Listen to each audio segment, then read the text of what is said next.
There are many people who have the limitations in their minds, who have lost that fire in their eyes. Most people, ladies and gentlemen, go to their graves living a life far below their potential. The question is, if you die today, what ideas, what dreams, what talents, what gifts will die with you? You have the ability to do more than you can ever begin to imagine. It's what you create. It's the habit of what you put in your head. See, someone can tell you your whole life you're a piece of crap, and part of you goes, you're full of it, I'm going to show you. Lots of people have done that. They never bought it. Or someone tell you you're beautiful your whole life, you go, I'm not really beautiful. So what people tell you doesn't matter at all. It's what you stack. It's what you assemble. You need to believe and know that you're one decision, one relationship, one meeting, one book, one thought, one something away from a completely different life. It's an effort play. If you don't have self-confidence, you've never kept the promises you make to yourself. Check that box. If you have self-confidence, you've started to keep the promises you make to yourself. So if I'm going to get up and I'm going to work out, I'm going to do 10 reps in the gym, I do one more. If I'm going to do 45 minutes on the treadmill, I do one more. If I want to make 10 contacts in a day, I do that and one more. There's a lot of times where I don't know how I'm going to move forward, but I ask myself one question: can you take another step? And that answer is always yes. You're passing through that keyhole. But if you pass through it, then something massive opens up on the other side. And it is definitely the case that disciplinary institutions, universities, are exactly that. Is they're places of guidance, and they're places to encourage people to develop the discipline that's necessary to see beyond the discipline. I mean, that's why we have disciplines, right? I mean, the words aren't there by accident. And once that discipline was established, then the disciplined mind could explode in every direction, which is precisely what happened. And that's the thing about growing up, is that when you're a teenager and a young adult, you have to sacrifice everything you could have been as a child to be the one thing that you're aiming at. But then that opens up, and the universities are part and parcel of that process. Change is automatic, but progress is not. Start today, right now. What do I really want in depth? What are the rituals that will get me there? And then get yourself to start a few of those actions and lock them in place. If you make the changes in yourself, you're going to be proud, and no amount of money or accolades from other people can mirror the feeling of being proud of knowing you've taken back control of your life. Everything in life is always changing. We don't have to work on change.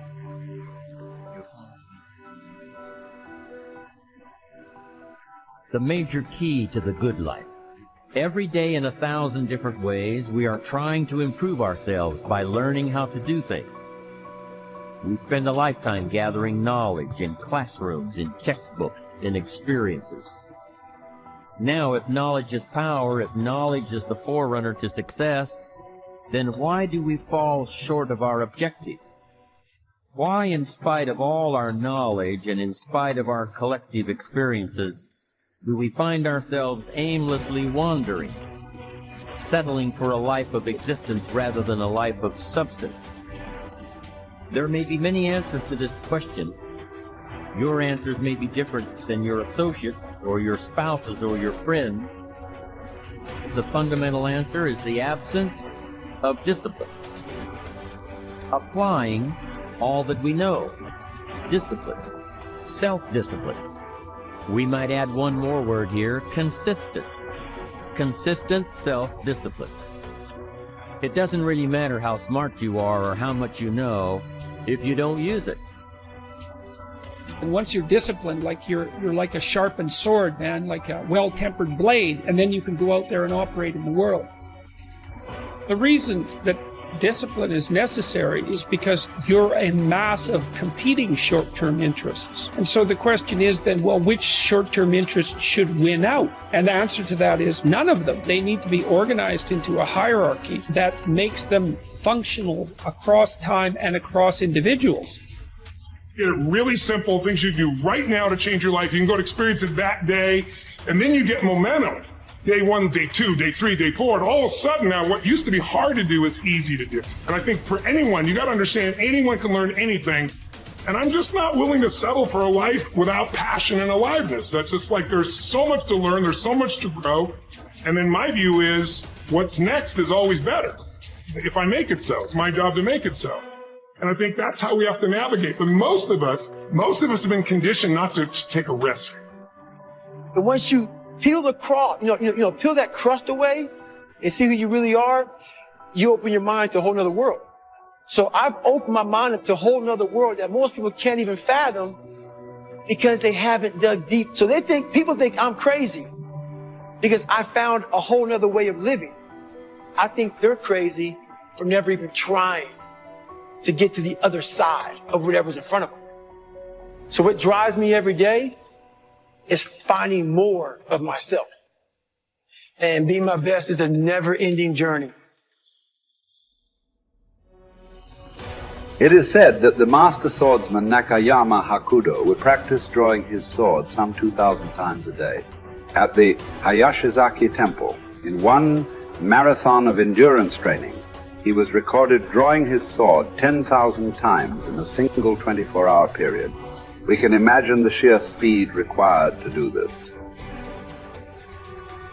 And also the deliberateness to do so many reps in so little time. But why would he do such a thing at all? Because, as Octavian's teacher Arrius Didymus said, practice over a long time turns into second nature. We don't rise to the occasion, we fall to the level of our training. The samurai Musashi was once challenged by a warrior named Miyake Gunbei, a man who thought himself one of the best in the world. On his third attack, frustrated by his lack of success, Gunbei charged at Musashi in an aggressive lunge. Musashi, having prepared for this exact scenario countless times, replied, "That is not what you should do," then parried the blow with one sword and watched as the man gashed his own cheek against Musashi's other sword. How had he known? Practice. Chotan Siki Ren was Musashi's phrase. Training from morning to night. Oh, you've done that. Okay, do it some more. And after that, more, more, more. 1,000 days of training to develop. Musashi would write 10,000 days of training to polish. For a samurai, there was no such thing as pretty good. If a pretty good swordsman met a better fighter, he would die. It's like the Basketball Hall of Famer Bill Bradley's observation. When you are not practicing, refining, working, somewhere someone else is, and when you meet them, they will beat you or kill you. Gunbei was lucky enough to learn this lesson and live to tell about it. In fact, after Musashi treated the man's wound, Gunbei accepted that he was outmatched and became Musashi's student, training and practicing under him until he was no longer prone to the mistakes that come from such rationing. Look, this is not a drill. There is no greatness without practice. Lots of practice. Repetitive practice. Exhausting, bone-crunching, soul-crushing practice. And yet, what emerges from this practice is the opposite of those three feelings. Energy. Strength, confidence, you deserve that. Yes, your body will burn, but that's the evidence. From that burning comes real heat, heat you can apply to your craft, to your work, to your life. The cellist Pablo Casals practiced continually late into his life, even long after he was widely considered a master, because he believed he was still making progress. In fact, we might say that progress and practice are synonyms. You can't have the former without the latter. And the latter is worthless without the former. Drawing the sword from the scabbard, thrusting, blocking. To build up your stamina for those skills, you lift weights, you do conditioning. To put it all together, you spar. It's the same with music. You can jam with other talented musicians. You can put all those sessions together to learn new songs. But before all that, as Casals did, you can simply practice your scales in your bedroom for hours upon hours. What are those scales for you? You better know, and you better be doing them. No matter what you do, practice will make you better. Florence Nightingale wanted young nurses to understand that nursing was an art that required as hard a preparation as any painter or sculptor's work. Churchill spent many evenings practicing his impromptu performances. Only you know what it will look like to train in your art like a samurai, an Olympic athlete, a master in pursuit of excellence. Only you will know what you need to practice from morning until night. what to repeat 10,000 times. It won't be easy, but in that burden is also freedom and confidence. The pleasure of the flow state, the rhythm of second nature, the quiet calmness of knowing that from the practice you'll know exactly what to do when it counts. The pride and the dependability of doing it too.